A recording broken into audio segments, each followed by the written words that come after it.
Esta semana debe zanjarse finalmente la discusión por el reajuste al salario mínimo. De hecho, este martes se retoma esta discusión en el Congreso, que ya viene retrasada, aunque la cifra sería retroactiva. Si bien para los empleados fiscales no corre el mismo monto, sí es un precedente de la discusión del reajuste a los salarios fiscales que se debate entre septiembre y octubre. Para hablar de cómo se ve este escenario, dada la discusión que se ha dado para el sector privado, estamos con el presidente de la ANEF, Raúl de la Puente. Raúl, muchas gracias por esta entrevista en DFTV. Francisca, buen día.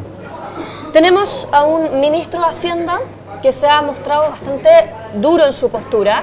Se ha postulado un reajuste del 6% hasta 193.000 pesos y tienen incluso la mitad de la coalición de gobierno y el partido del propio presidente de la República pidiendo más, y hasta el momento no ha habido un acuerdo por parte del Ejecutivo. ¿Cómo están viendo la discusión que se va a venir para ustedes como empleados fiscales, dado que ya para el sector público ha sido, para el sector privado digo, ha sido muy difícil? Esta es la previa porque normalmente la discusión posterior de las remuneraciones para el sector público siempre se toma como precedente cuánto fue el aumento del salario mínimo. Por lo tanto, para los funcionarios públicos es muy importante lo que se acuerde en esta negociación de salario mínimo. No solamente por nosotros, sino que porque es muy necesario de que un trabajador no gane un salario, la verdad, que con ese salario de 182.000 pesos actual o 193 como se está pretendiendo, no puede vivir. Una familia no puede vivir con esa remuneración. ¿Qué le parece que sería para usted un peso aceptable en esta discusión?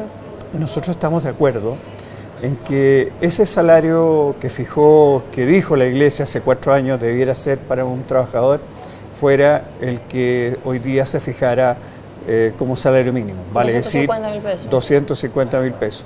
Lo que dijo Monseñor Goich en aquella oportunidad, 4 años atrás, con todos los reajustes que han habido ahora. Pero bueno, 250.000 es un monto, si no lo suficiente, al menos importante, para poder ir subiendo este salario mínimo y que podamos ir también equilibrando entre los que ganan más y los que ganan menos. Y también para que vaya disminuyendo la pobreza en Chile, porque un salario de 182 o de 193.000 pesos es un salario de pobreza. La gente que está ganando esos salarios son personas que están dentro de los márgenes de pobreza. Pero tienen transferencias por parte del Estado, es decir, tienen más subsidios en salud, en educación, tienen los bonos que se han anunciado últimamente, tienen subsidios a vivienda, es decir, el salario, el chinchín para el bolsillo, por decirlo en términos pedestres, son los 193 en este caso, o los 182, pero tienen otros beneficios que les permite un ingreso superior. ¿Cómo ve eso usted? Efectivamente, tienen algunos subsidios que los proporciona principalmente el Estado.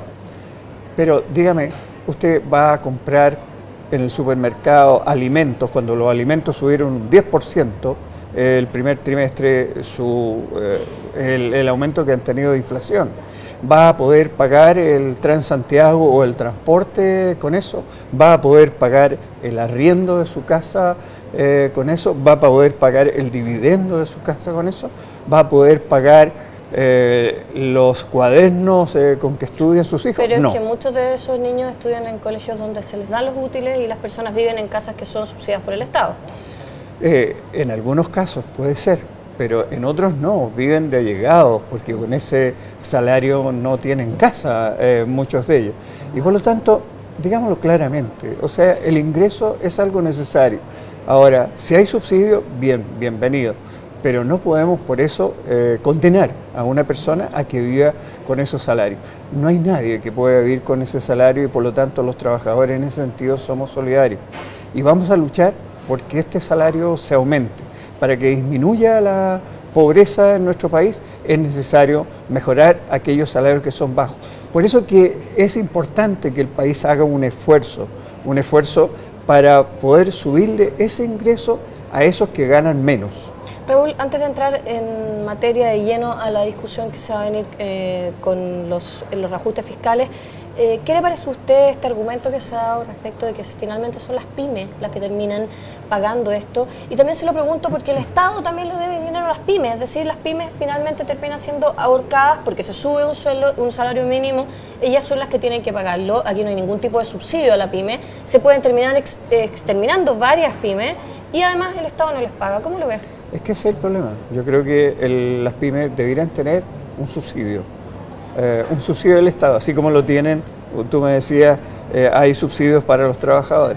Las pymes también deberían tener una política que discriminara positivamente hacia ellas y que tuviera pymes, que se subvencionara a aquellas pymes que tienen menos ingresos, se subvencionara también por los efectos de los salarios. Sí, pero esa es una discusión adicional. Si es que hoy subimos el salario más de los 193.000 pesos que está proponiendo el gobierno, ahorcamos a la pyme, matamos el empleo, de cierta manera. Es que yo creo que aquí la política tiene que ser simultánea. El gobierno no ha hecho un esfuerzo para poder ir en ayuda a esas pymes, porque las pymes proporcionan un 80 o más % del empleo en nuestro país y por lo tanto deben tener un subsidio también ellos, porque ellos también, muchos de ellos están con salarios muy bajos. ¿Qué va a pasar en materia de discusión de reajuste fiscal? Y se lo pregunto porque el gobierno en este momento está proponiendo un 6% máximo al reajuste del salario mínimo privado por ley. ¿Cuánto sería el algoritmo que estarían ustedes Nosotros todavía no hemos entrado en esa discusión y este es un acuerdo que primero tiene que hacerse entre todos aquellos que somos públicos. Yo represento, como presidente de la ANEF, a aquellos funcionarios que trabajan en los ministerios, pero hay funcionarios públicos que son de los municipios, que son de la salud, que trabajan en universidades privadas y por lo tanto tenemos que juntarnos con ellos para poder proponer al gobierno en su oportunidad, esto será aproximadamente fines de septiembre, comienzo de octubre, una propuesta de remuneraciones. Por lo tanto, aún no hemos fijado eso, pero nuestra prioridad hoy día como ANEF es la de que puedan alejarse trabajadores que hoy día no pueden irse, que tienen la edad para jubilar, pero que su pensión hoy día es una pensión de 1/3 de lo que venían ganando, viejos o señoras con más edad, en este minuto no pueden irse porque no pueden, siendo funcionarios públicos, porque su pensión sería de 1/3 de lo que estaban ganando. Por lo tanto, con una edad ya mayor, en la última etapa de su vida, después de haber dado toda una vida de servicio público, no puede ser de que tengan pensiones de ese monto. Nosotros teníamos incentivos al retiro que ganamos en el gobierno anterior, pero que sin embargo hoy día este gobierno está reduciendo ese incentivo al retiro en un valor menor. Por eso que estamos en una pugna con el ministro de Hacienda, le hemos hecho una propuesta hace 1 mes y medio atrás, señor ministro. Sin embargo, él aún no nos responde la propuesta que nosotros le hemos hecho respecto a estos funcionarios que tienen la edad para jubilar. En este minuto deben ser aproximadamente 5.000 personas, que todos los años va aumentando.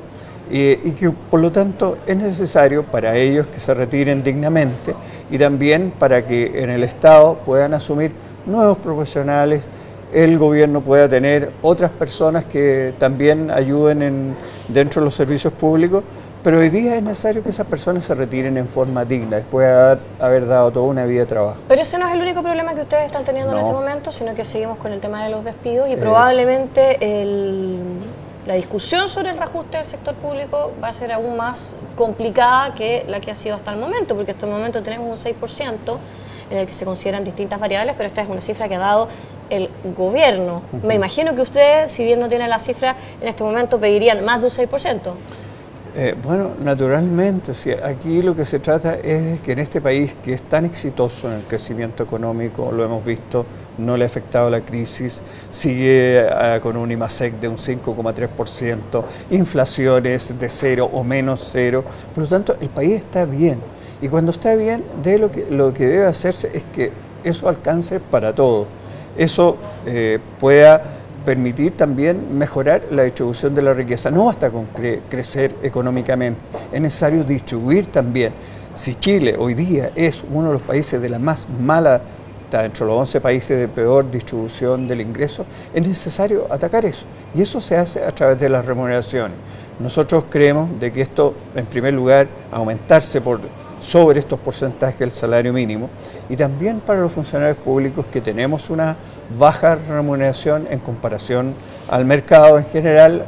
Pero el mínimo es más alto que el mínimo. Tenemos un mínimo más alto, por eso es que nosotros creemos de que los privados deben tener, por lo tanto, un salario también mayor y privilegiar precisamente a aquellos que tienen ese salario mínimo porque, insisto, no pueden vivir, sus familias no pueden vivir. En la remuneración, el sueldo debe estar de acuerdo a la familia, a lo que se le puede proporcionar a una familia para que pueda vivir dignamente.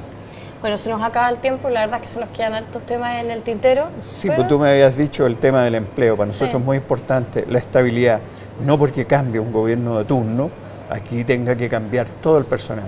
Es necesario personal estable que sea calificado por su mérito, por su excelencia y no por razones políticas. ¿Por qué no han peleado por el tema de los trabajadores a contrata y a boleta y que se viola derechamente el estatuto administrativo en el que se dice que máximo un 40% de la planta puede estar en contrata y es muchísimo superior a eso? Hoy día, un 20%, perdón. Un 20%, y hoy día supera el 40%. Y hoy día es un 60%. Y hay 10.000 trabajadores que están a honorario, que no tienen previsiones, que no tienen salud.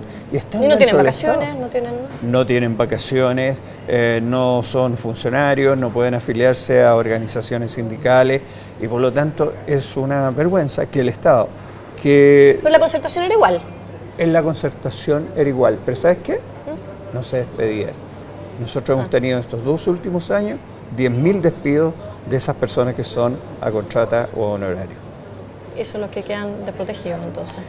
Eso no lo solucionó el ministro Velasco, la concertación, pero al menos no despidieron. En este minuto no se ha solucionado ese problema y, como digo, hay un despido en estos últimos 2 años de 10.000 trabajadores, con los que hemos estado en estos 2 últimos años resistiendo precisamente en que estas personas puedan tener estabilidad, puedan tener carrera funcionaria y puedan alejarse de la administración pública con pensiones dignas.